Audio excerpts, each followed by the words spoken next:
Right then, yes. So Louisa is here with us now. Louisa is usually behind the camera. She's not used to being in front of many people, apart from when she's singing. She sings actually in a group. She sings a lot of the time in front of lots of people. And you did some singing on the album and some clarinetting and stuff. I did. I'd be really interested to talk about the one.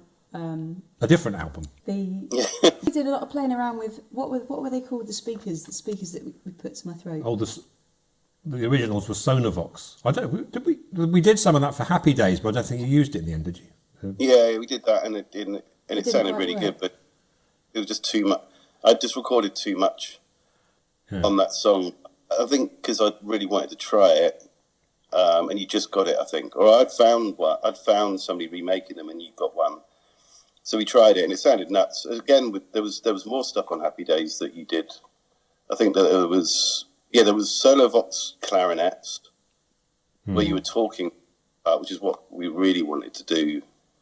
But you couldn't really.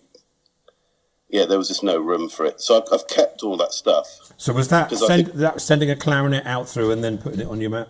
That's how we did it on.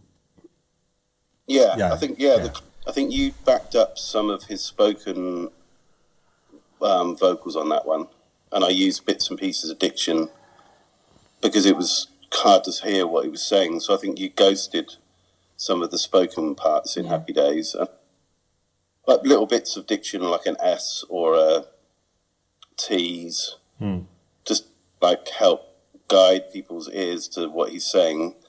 And then there was clarinet. Quite a lot of clarinets, from what I remember. There was bass clarinet, saxophone, lots of clarinet layers, building up at least 20 or 30 tracks, I think. Yeah, it's funny, because I've got the session files of that song, and I've got there's like 30 takes of Ondi's Martineau. And when you lay them all up, obviously you weren't going to do that, but lay them all up. I think we'd listened to Clive Borley's Music for Percussion or something album. Remember? Yeah. And there was a track on there with Ondi's Martineau, and it sort of good. And so we did a similar thing to that on Happy Days, and I recorded it like 30 times or something or other. But listening to it all back 30 times all at once is quite disturbing. And really good though. But it's incredible. It's just very difficult to listen to. It's a touch a bonkers song, and I think it allowed you space, obviously, to play. Like you were making your palette. You were making your palette of wacky colours to be able to kind of like be the sound artist that whatever you wanted to be. But I admired how you knew exactly what sound you wanted, and you knew exactly what was going to work. I did suggest Louisa sing it in the style of Snow White. So we've got there's some Snow White. I think you want one of those. Or something like that. Yeah, that sounded really good. I definitely want to try and do a version where I just take out a lot of probably take the drums out and just have some of the weirder stuff that didn't make it in. Because those layered up Snow White vocals with the Ondes. I've forgotten about them, yeah. At the same time, it just sounded nuts. But when I put it all in, you just couldn't hear it. You couldn't hear what was good, the extra layers. And then it was just taking... Because he also recorded like a Lowry Hammond organ at that point. Yeah. Mellotron organ that I had. But it was worth trying all those things because you don't know what's going to make it and what's going to add something unusual. And I was also trying to get more live things in. I think you played the phono fiddle as well. Oh yeah. Later on. God, yeah. That was... and get that in. I was trying to get that in right up to the end. And again, it was in the point of the song where there was all the clarinets, the bass clarinet, and him doing the spoken vocal that I wanted people to hear the most, where he's talking about an octopus. His balls are in his head or something. I wanted people to at least hear that, and that Bonafiddle was going over that section. Well, I've got a habit of doing that generally in life. People are trying to talk about something really important, and I'll sort of come in with the bloody phono fiddle and just go. Luckily, you'll be pleased to hear, listeners, that I sold that. I got rid of it. We don't own the phono fiddle anymore. Because it was that was the only thing I ever used it for in the end, because I realised, as I always realise with that, and also with theremins, that I can't play them at all. And I buy them and think, well, this is good, then sell it about 3 years later. If you ever use it, it would be nice to have it because it's, a historic instrument. It's like 1901 or something. It's like this. I'm pleased that a little bit of the piano made it onto the album as well. The 1911 Steinway on, is it White Cliff? On the Spirit. Spirit, yeah. At the end of it, isn't it? You did very speed chords, normal speed chords, and then improvising throughout. Then at the end, I used, maybe you did 2 or 3 takes where you were just improvising, and I used one of those takes at the end. Yeah. I think it was the bit where I was just messing about. Well, improvising is messing about, but I think it was first take. Yeah. First take, like you're doing this kind of a broken chord, really, like a fast high up. And then, and I really liked that when I heard it, so I thought if I can get that into the end, and I just kind of sneaked it in at the end, and something really nice at the end, kind of up. Yeah. In fact, my daughters were listening to it the other day, and they keep sort of going through. They call me Debbie, which I've told you before, but they call me Debbie, and they just listen through it, and they go, "There's Debbie!" when I come on, and then only a little bit, and then Can you hear you switching something off at the end of what? Oh, the end of bugging out. You can hear me switching the Leslie off. You can hear me if you turn it up really loud. You can kind of hear me trudging a bit towards to the switch and go. Oh. Yeah, you can hear. Yeah, you can hear you walking and then turning it off, and then and it's also got the oil can. Oh yeah, delay. The oil can delay.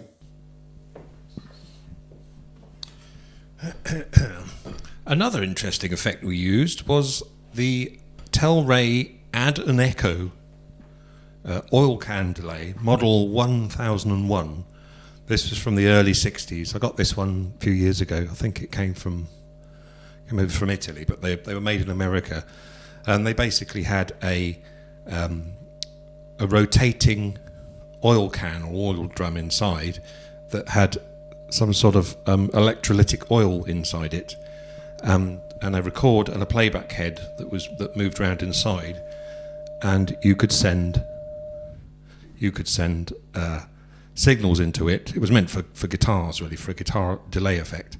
Send a signal into it, and you'll get 3 different types of delay, 3 slightly different lengths, and you could also increase and decrease the feedback sound. So if I just put my voice through it very quickly now, I'll put this over here. So put it onto number 1. So you can hear number 1. Then there's number 2, which doesn't sound hardly any different to number 1. Then number 3, which is a little bit faster. I think you can change the delay time inside the oil drum. There's these little head things, and you can move them around. This one I haven't actually delved into this one and moved anything about, but one of these days I will. And then you could also increase the reverberation sound, which I suppose is like the feedback in the circuit. And it's quite a. If I just get rid of this a little bit.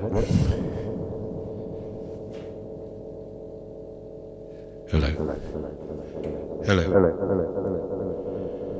Yes. So it's quite an interesting sort of sound. It's a bit like it's underwater. And you can hear we used it on the end of Bugging Out. Mark did. Mark used it on the end of Bugging Out. Brought in the effect. We also did a take of running the Telray effect through the Leslie after we'd recorded the effects, so it's got the add an echo effect on before, so we're playing it out through the Leslie, and that's quite interesting, although I'm not sure if Mark used that in the end. Anyway, that's a very brief rundown of the Telray Add an Echo from the early 60s. Yes. Yeah, that takes up near the end, and then you can hear you walking up and then switching it off. And I was like, I really need to use that as the ending. Yeah. And luckily it was on the room mics as well as the direct, so it sounds really nice when it kind of switches off and you can hear it in the room. Yeah. It's really good it's on the end of the first side of the LP as well, so it's like the last thing before it goes off into the runoff groove. Did I do any recording on the Wandering Genie, the Lowry L2, whatever it is? Is it G2? I can't remember. The one with all the lit up keys. No, we did do a session with that, and I recorded a lot. Yeah, but but something else. Oh, is it? There's a song there that just needs to be edited, because the drums sound really good, and then various accompaniment kind of chords and bass, and I've layered them up over the drums. Oh, okay. So that was early on. That was a possible one that could make the album.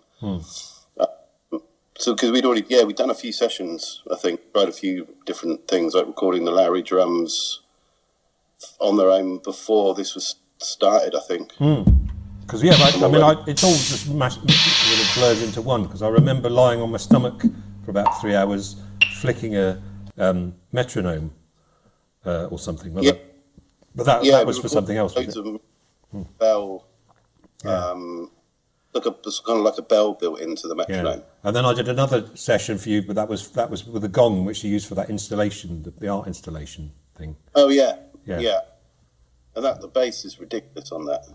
Yeah. It's that Octavia, however you pronounce it. Yeah. But the low, I just couldn't how much low end that there was. It was like a huge amount of 40 hertz. Yeah. I think that gong was it 30-inch gong or something? And the ring on the thing lasted a good couple of minutes, and it used to, when it was still going, it made me think there was something humming in the room, something wrong with an amp or something like that. It was like a low-level rumble. Because there were long takes, because they would sustain for 2 minutes. Yeah. And then at the end, you'd then shout something like something or other. Various little bits and pieces, and I think you ran keys along it as well, or you had some other percussion and you ran. Oh yes, probably like a wind chime or something, wasn't it? Something like that. Yeah, and I used that in that installation. I used all of that. That gong was actually my friend's dad's friend's, and it was bought. I think it was originally bought for some corporate thing, like a meeting or presentation, and apparently he bought it just to use it once in a meeting, and it's just been there ever since. And so my friend managed to get hold of it, and we were using it. But it just so happened to be in the studio. Anything else we need to talk about? I can't think of anything. Yeah, the vocal. Oh, the vocals at the end of. I think because I can't remember. I wrote the part. The part was supposed to be a chorus originally, and I just layered up. I always forget her name. Imogen Heap, was it? Yes. Yeah, so I laid up some Imogen Heap R's from like a plugin sort of that she released just to write the part. But then it sounds really good, but then it needs to have more vocals put on it. Yeah, and I think so. Then you laid up all of the part, and then I think in a few other harmonies. I remember we added a ninth harmony or something rather on top of it that wasn't there originally. It was like a kind of Yeah, and then Thom shifted it as an outro, and then to start with, I was trying to get it back in as a chorus, but I guess the way he wrote the song, he had it structured a certain way. So then I was like, it doesn't really work having that coming in. But then it made sense as an outro.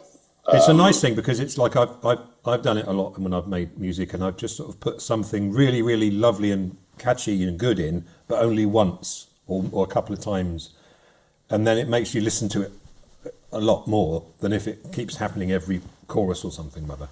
And I think that's that effect on that, because I think that's one of my favourite songs on the album, that one, because I like the kind of the melody of what he's singing is kind of it's almost against what the backing is, so it's sort of and it's kind of like and I just like the sort of the rising that thing, whatever it is, which is what the singing was at the end. But it's just like it's almost like two totally different recordings put together that fit. That's what it sort of the feeling I get from it. But it's great, you know. I really like the way it goes together, you know. Yeah, I think that was, and I think there was some saxophone on Happy Days. As well, over the phono fiddle line. I think you'd use the sax and then try to kind of like slightly bend the note, or just move. I guess you can't bend the note, well, you can a little bit, but I think just moved the sax. Didn't you do that with the mouth? Didn't you go? Can't you do? Probably. Yeah. And that saxophone was a cheapo student. It Sydney sax? Oh, was it Sydney sax? I can't remember. No, it was Sydney sax and your cheap Yamaha student one. Okay. Yeah. But Louisa plays you haven't got a nice one yet, have you? No. You still use it. Louisa's used the same saxophone as that you learnt on. Yeah. Right? I haven't never owned another alto. No. And then there was Lucy doing the oboe. Oh yeah. And then Heather doing the cor anglais. That's it. Yeah. Yeah, that's on Happy Days. Yeah. And then we were going to do a string thing in the end, but I think it was because I was just like, well, you can get either you can play it or Louisa can do it, or somebody near you'll know somebody that can play something, play a certain instrument. So I was like, well, that's good because it's, I guess, more local than like if you're, and it's, I guess there's lots of players, but then it's just harder to organise sometimes, or it would just be really expensive to do it you'd have to hire out a big. Whereas this room does have a lot of reflections. Like you can do. I think you've sent me stuff where you've done like maybe a quartet, and it doesn't sound like it's in a small. No. Room. So because the way I do it is I usually set out the room as if a quartet was here. And if it's just like two players, I'll just get them to change seats depending on what part they play, and then just record the whole thing in stereo, and then sort of it's just like layered on top of each other, and it just sounds like the quartet were here. You've done a similar thing with me trying to recreate a choir sound and get me to stand in a different place and do the part again, and give me a character to play to sing it. Yes, we did an absolutely dreadful jingle. Yeah. Yeah, that was the other thing that I think when you sent certain instruments that I had that were like orchestral instruments, but I wanted your room on them. Yeah. I remember you would just get it at a level that would be in the room. Yeah. Then move it out, record it out of the speaker, but in a different part of the room. Yeah. Which that really helped. That's probably what I did with I remember putting one mic in the kitchen actually at one point, because there's definitely some tape still on the floor from 4 years ago, and I can't get it off. So, and I think you left some random mics up. Like there might be a 414 that was on the piano. Oh yeah. Then that was just at an odd angle, but then you would send me that as well. So picking up a couple of mics in the room that were not necessarily set up for the thing you're recording. Yeah. I just had well. a slight remembrance. Did we record something through the soup can mic, like a sax or something? Yeah. So I can't remember what company. They're probably the soup can mic company. I don't know. But we used that's basically like a can, like a soup can with a piezo buzzer or pickup inside it, and then you just play into it, and it just comes out sounding quite sort of very lo-fi and scratchy. Sounds like 30s, 40s kind of. And we've done a tune as well called a piece of paper which is going to be on our joint album coming out at some point. That sounds really nice because it's like I got Louisa to play about 50 tracks of saxes, all very sort of close harmony, recorded through that thing. And it's a bit like there's what's that? Do you know the Amy Winehouse I can't help you if you can't help yourself, or whatever it is, that song with the it was sounds a bit like that. We wanted to get that sound. Really unusual. Really unusual sound. That Mike. Because you did a mix for Frank, didn't you? The LP or the I can't remember which song it was. It was the one. I can't. I did a mix, and then the feedback was not good. Right. But I liked the feedback. It was just it was like no. She was just. I think she just said that I hate it. Okay, well that's good. That's useful feedback. Another mix, and then I didn't hear anything back, but it made it on the album or the remix album or whatever it was. So I'm guessing that she didn't hate that one because I'm guessing if she liked something, then it was going on. If she didn't, then forget it. Yeah. So that was really cool. Cool to do that. No, the only reason I noticed it was you'd done it is because my daughter had that song on a playlist on something, and it came up and your name flashed up. I thought, ooh, okay. Yeah, it was stronger than me. Stronger than me. That's right. Yeah. That was it. In fact, I always I used to play that song quite a lot when I used to play duos with various singers. I used to play with Louisa, well, I still do, but play piano with Louisa. But I used to play with a lady called Mo, and she'd always sing that one, and then she'd always, when she sung the line "Lady Boy," she'd always look at me, and then carry on. I'm just looking at notes here. I think you did record Univox J6. Oh yes, yeah. On Spirit. Yes, that's right. Yeah. Yes, because after the last verse. Yeah, I think you just slid up. You did the classic. You're playing the melody, but then you also do a quick. Yeah. Vibing up. Yeah, and all the keys fall off because all the glues come off. Well, I managed to get one. So since then, I did get a J10. Oh yes. How's that bearing up? It's working. Oh, okay, good. It was last time just before this album campaign kicked in, we got it working like 90%. Oh, good. Yeah. Also got a volume put on it because it didn't have the knee tremble volume. Yeah, didn't have that. So a friend of mine put on just a normal volume. One day it'd be nice to have a bit of a look and see the differences between the J6 and the J10. Because I've seen the schematic drawings of them and they've got extra little bits on. But I think there might be a few more switches on the J10. Yeah, there's more filter settings. I still haven't quite worked out. I've had to print out the preset sheet that I found online, and I'm just starting to write down what I think they are. Right. Okay. Quite a lot of them now, but they're often in combination. So you'll try one and it doesn't do anything, or you're going to do anything, but then you have to have that one in. Yeah, that's right. Yeah, it's common with those sort of, like the Onduline's the same. Some switches on that don't do anything unless you've got the other ones engaged, and also with a thing that old, if they've got all the original components in and some of those component values have drifted or aren't even working properly anymore, it might be doing more interesting things than it should be doing because of the malfunction. Which is why sometimes when I restore these old bits of equipment, I usually replace the important things like the power supply, but I don't mess around with the tone filters. I usually don't replace anything. If it sounds nice, I just leave it as it is, because you replace it with like brand new polyester capacitors or something rather, and it will come out sounding like a bloody stylophone or something. So I shouldn't say bloody stylophone, but like a stylophone.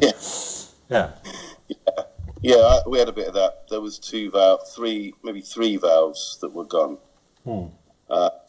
and we just tried to find the closest we could. But luckily, none of the the older and what they're called, where it's like they're almost like wax. Oh, the wax capacitors in there, yeah. All those ones, they will probably last forever. Those ones, because they're used in the usually for the tone, the dividers, so the octave dividers and stuff like that. But they're usually pretty reliable, those ones. So I never usually touch those. In my On Julian, I've got all the original ones, and they look like someone's like half chewed a toffee and stuck it in. But it's there's nothing wrong with them. Like that, because I was like, what the hell are these? Because they usually, I think they were made by a company called Hunt's, and Hunt's also made the electrolytic capacitors, which are the ones that always go wrong after a few years, that they kind of break down and short circuit or whatever, and usually blow up. And I remember an engineer saying to me that he was taking all these Hunt's capacitors out of a thing, and he said, they've obviously spelt that wrong, haven't they? So it's a definite combination. That's great. You'll have to do that then one day. Compare the two. I just thought, Yamaha Electro organ, Joey Dammer's used. All close. Yes. Okay. And the synth, the string synth that you had two of. Oh, the Godwin. Godwin's, 749. Yeah, well, this has got a combination of the Yamaha and the Godwin doing the string in probably about halfway through. Yeah. Goes to the chord. It's good. Yeah. But it was like, I couldn't use it. No. So another one of those, I did use the Godwin and the Yamaha Highline, but the chords that you played sounded really, really kind of changed the vibe in a good way, but it was like too much. Yeah, but it could probably too thick, I'd imagine. It was. That's the another thing as well, with your production, is how you've managed to layer stuff up. It reminds me of when someone cooks something, and it's like with Indian cooking, for instance, and I don't know a huge amount about cooking, but you sort of start, you do something with like onions and garlic or whatever, and then a couple of minutes later you put a spice or two in, and then a couple of minutes later you put something else in to give it layers of flavour, rather than just going and then having like an Uncle Ben sauce or something like that. So and it's similar in auditory terms, audio terms. The way that you kind of put stuff together, if there's something that's just way too thick, it just sort of goes, and you've got like these little sort of layers of. It's quite delicate sound, and obviously that takes you years to kind of get through that. So I remember you sort of being bogged down trying to mix everything and process stuff, and the vocal tracks particularly, spending weeks on just one vocal take to smooth it out and everything. Because you used the Fab Filter Pro, whatever it's called, I used the Fab Filter Pro Q3 to do all the harmonic rebalancing of and vocals. If they were just because there's too many build-ups. Ain't harmonic. If you go sing a riff, you're getting a certain harmonic coming through, sometimes more than others. And if you put it into a reverb, then that sometimes gets blown out more. So I was using the Fab Filter to automate that, so I could control it more, so I could then put more things around it, but they're not taking up loads of room, because all these things take up a lot of room. So it was a lot of that, like painstaking notching, which is dangerous, but the sound quite quickly, and so you have to do it carefully and not too much, and sometimes use level as well, like dipping the level a little bit sometimes also helps. But it's because once you've done all that, you mixed the whole thing through your desk, didn't you? So you basically used the desk as a summing mixer just to get it through and going through the circuitry. And that sort of, it's sort of similar to what I'm doing here, or what I half do here through the half completed desk. It's taken me too long to mend. But it's definitely it changes it drastically and makes it sound a lot just cleaner and bigger, and rather than just doing it all inside Logic. it definitely adds some space. But then my desk was starting to, like, some channels starting to go, as you know, like, it's like, I think one stereo channel went right near in the last 2 weeks of me being in the studio, and I was having to move, and I wanted to finish it before I moved. And I do nick a channel from another slot and just get through that last bit, and then the power supply started humming a little bit on the last week. It's like something had gone or something. AMEC desk you've got? Yeah, it's an AMEC too. And then it just made it basically, and then once I got to the next place, we started to recap it like what you've just done. In fact, I started doing mine because you did yours. I thought, well, if he's doing it, I'm going to do it as well. But I kind of wish I hadn't started mine, but it's luckily mine is now working well enough to use again, and I've also learned how to design my own mixing console in the process. So that's quite useful. So I'm trying to think what else. Any other? Because you had Jason mastering it, didn't you? Afterwards. We kind of. I've been using Jason at Loud Mastering to master stuff. He'd been there for 20 plus years, I guess. It was John Dent was the original guy that set up the room, and Jason was working with him. And John sadly passed away in the last sort of 4 or 5 years now. But Jason took on the studio. So we spoke about mastering. I like the way that John did my last album, and Jason was involved in that. So I just said to Jason, I want to do the same thing again, which was basically I just sent him the stems, and then they're very basic stems. It's like track no vocal, sometimes bass on its own, and then track. Mainly if I've messed something up, it means I haven't got a mix again. But usually he doesn't change those levels unless I've actually just made a mistake. Vocals too quiet or too loud. At least he has the option to turn the vocal up half a dB or a dB. But it's lovely because the whole sound is not maxed out, is it? It's there's quite a lot of headroom. But you're still managing to get the incredible bass end. I mean, I've noticed listening to it on various sort of stereos and off record as well. It's such a warm, massive bass sound on there. I think that is down to having the headroom and being able to have the space above it and the frequencies that or whatever the word is, not aliased, like frequencies you can't hear but they're kind of there anyway, sort of thing. And I think that's all down to the mastering, because you could just sort of whack it through something and maximise it, and it just sounds sort of like terrible, really. So Jason just found a way of getting it a little bit louder without having to limit it, using a Vice de-esser. Right. Okay. That has limiters, but it doesn't work in the way like a normal limiter works. I think there's a certain setting anyway in there where it just stops a couple of overs, like maybe like a half a dB on the right channel, weird over transient peak, or you can kind of see them. Maybe 2 of those on one song. And it allows you to get that song up another dB without putting it into a limiter. And the rest just then got balanced around it. But some of them had headroom, like maybe a dB or 2 headroom. But the loudest tracks kind of in, and the ones that needed a bit of help with level. But he didn't EQ. We tried EQing some of them. We tried limiting with like hardware limiters, but it's just really difficult to go analog to digital and then back.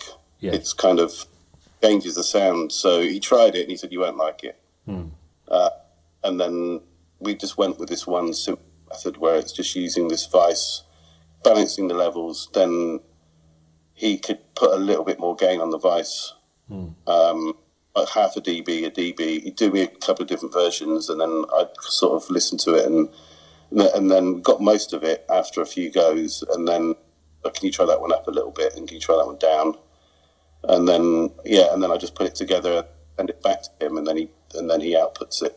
And a few people are just quiet. I've seen people saying on the phone it's quiet, or compared with modern limited music. And it is, but I just think, well, I think anyone listening to it on a phone should be punched. Yeah, after all that work, trying to get. It's like years ago, I did a session with two. I can't remember who they were, but it was two guys who had banks of. They had about 20 Akai SO1s or no S1000s, Akai S1000 samplers all up, and it was at Air Studios, and they were doing the theme music for The Word. And they spent 48 hours pretty much with no break doing this, whatever it is. Going The Word, and then go, where should we put that sound? Or maybe there, The Word, or The Word, or whatever. They spent all this money, and then they played the final mix down the phone to the producer guy, and that was it. God, couldn't believe it. That's weird. I think that's 808 State. I think the music they use for The Word is 808 State. Oh, okay. But I think that they put the word. They probably were putting the word bit over it. Yeah. Thing is that they when I was there, they were re-recording it. They basically re-recorded the track from scratch, and the guy who was playing the keyboard part suddenly said, "Oh, hang on, I don't know how this goes." So I said, "It's." He said, "Oh yeah, thanks." So I kind of, I don't know if maybe I played it wrong and they copied it wrong, but I don't know. But so I should get a credit for that and some money. Yeah. But I was the lowly tea boy. I was fetching the pizza. Yeah. Was that what studio was that at? That was Air. Oh yeah. It was in Studio 2, the little mixing room upstairs. Yeah. Yeah. I think I've been in there once, but I'm not sure. I think maybe for some orchestral session. I don't even know whether it's something that I was doing or somebody else was maybe doing it. Yeah. Yeah. But the main room was amazing. Oh yeah, yeah. In fact, it's kind of inspired me here, and the whole idea of. Did you see the big moving sort of like thing in the roof? It's basically like a great big sort of. I can't think what you'd call it. It's like a platform that you can move the whole thing down, and it changes the acoustic of the room. Oh yeah. One side of the panels are reflective, and the other side have got like styrofoam on, or they did have back then, and they were they were like they looked like bits of pizza. They were just like triangle things, and before the session, it was my job to go underneath there and push them up and change them to being either reflective or non-reflective. And all of the little triangle things were held on by boating hooks and wire, because George Martin was a keen boating enthusiast, and he had all the parts for it. So they put it all together. And I remember it used to have 3 light switches on the wall, but to control the motors. But if you pressed one of them just by itself, the whole thing would tilt and probably smash off the wall. So you had to press all 3 at once. I thought, well, why? I suppose you needed it to maybe sort of fine tune how up it was, but it was asking for trouble having just all 3 independent motors on the wall. So yeah. Yeah. But it was a wonderful room. They do that. I guess it's costly, I guess, but it changed the surface of the ceiling and walls. Yeah. Yeah. It'd be a nightmare to do it in there. Oh God, yeah. As I say, in here I've always just thought, well, this is a nice sounding room to start with, and I just move stuff about, and it looks awful when I'm just got like old screens, and I stick bits of old rug and old bits of old cloth and stuff socks in people's mouths to give them a better sound, And, I think it's much better than having a kitted out room that's been acoustically designed, but then because you've only got one option then. So I think it's quite nice. And sounds great. Yeah. Yeah. Yeah. So I wouldn't have been able to do all the room stuff if I'd have come in here and made it look like a studio. That's the one criticism I had of this place. I've had people coming in here saying it's great, but it doesn't look like a studio. Oh. Yeah. It's because they don't know, because new studios don't look like studios. No. So the studio is a kind of tidy, kind of bland Yeah, they look like it. Then they've got a little. Remember in the Mighty Boosh, he had Stationary Village or something or other. And they got like a little stationery pot on the side, and they've got all their pens lined up, and next to their little SSL thing with a tiny little with the thing, and obviously they have to wear a cap on backwards as well. Yeah. Yeah. And I have also noticed that the longer someone's hair, the more experienced and the more what's the word? Just basically generally clever they are as an engineer. Yeah. I've got quite medium length hair now, and you've got fairly short hair, but so that proves that as an urban myth. Yeah, I've recently cut. My hair was getting a bit out of control, so I've recently had to get it a bit more sensible. Yeah. Did you have it cut especially for the the photos you had done for the promo stuff? Yeah. I always have to get a haircut like in a hurry. Yeah. No, I tell you, I was thinking of doing the cover of the Electronic Sound magazine with you like that, and then Tom sort of that must have been like an overlay picture or something. Yeah, it was just that. Luckily, Tom was here in Sydney doing that live show. Oh right, okay. And Jonathan Zawada, who did all the videos and the artwork for this project, yes.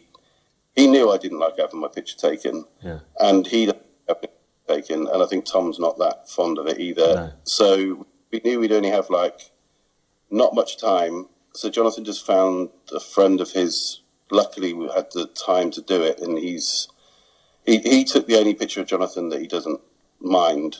So he said, "I'll just get this guy to do it," and he was amazing. And it was the fastest photo shoot I'd ever been involved in. It was no more than 30 minutes. 30 minutes. Yeah, no, they do look good. I did think of doing an uncropped version with me and Louisa, peering from behind you, going cooey either side of you. Yeah, because it does look like he's just kind of. Yeah. It's like he's photobombing from behind. Yeah, and he did a few of those. I should say, because you mentioned Jonathan, because we haven't mentioned Jonathan yet, but Jonathan, absolutely amazing, all the artwork and the whole visual concept of the whole thing. Has he worked with you before on your other stuff? Yeah. I think 2012. I thought it was a little bit later than that, but I think I saw an interview that he posted, and it kind of made sense. About 2012, he did about 3 sleeves. Right. For some EP. Yeah. Then he did the Underground album, and that was a little more freedom to try more things. He did a picture for every song. Yes. Yeah. He's done a video for every song. Yeah. Because this is quite creepy, because whenever I've watched any of the videos or seen any of the pictures, a lot of it is almost it's kind of feels like he's reaching into my mind and picking out my nightmares. And and I used to suffer from what do you call them, childhood seizures. You'd have an epileptic seizures. Apparently it's quite common in young children, where you'd be kind of you'd be dreaming, but you'd be awake and you'd be seeing hallucinations and stuff. And some of the stuff, especially in the one where I think it's back in the game where they're all walking along, reminded me of those seizures. So that's praise. Yes. We might have to put a warning on, because I think something that did freak people out. Yeah. The Gangsters one. And the Gangsters one's inspired by Hieronymus Bosch. Yes. And Bruegel. Oh yeah. Yeah. But which is just a nightmarish depiction of hell. Really, on of a lot of what they were trying to do. Yeah. There's a modern version of that. Yeah, and I think the video for The Spirit is quite emotional, sort of provokes quite an emotional response. Quite a lot of it does, I think. Even the bugging out one with the little crow man walking along. Yeah. Funny, in that song I misheard the lyrics as sparrows in the night. And, and I thought, does it look like a sparrow? Yeah.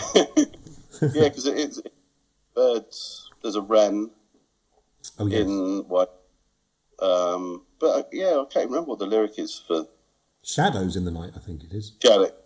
Yeah. Cause I prefer Sparrows. I'd change it to Sparrows. In fact, on my LP, I've crossed out Shadows with a crayon and put Sparrows on there.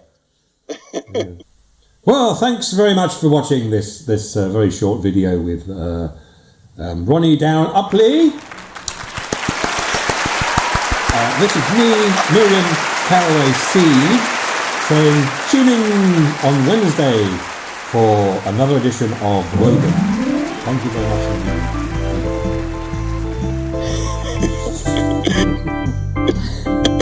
indeed. Is that it? Yeah. That was good. Yeah, and you got me live shouting at a Yeah.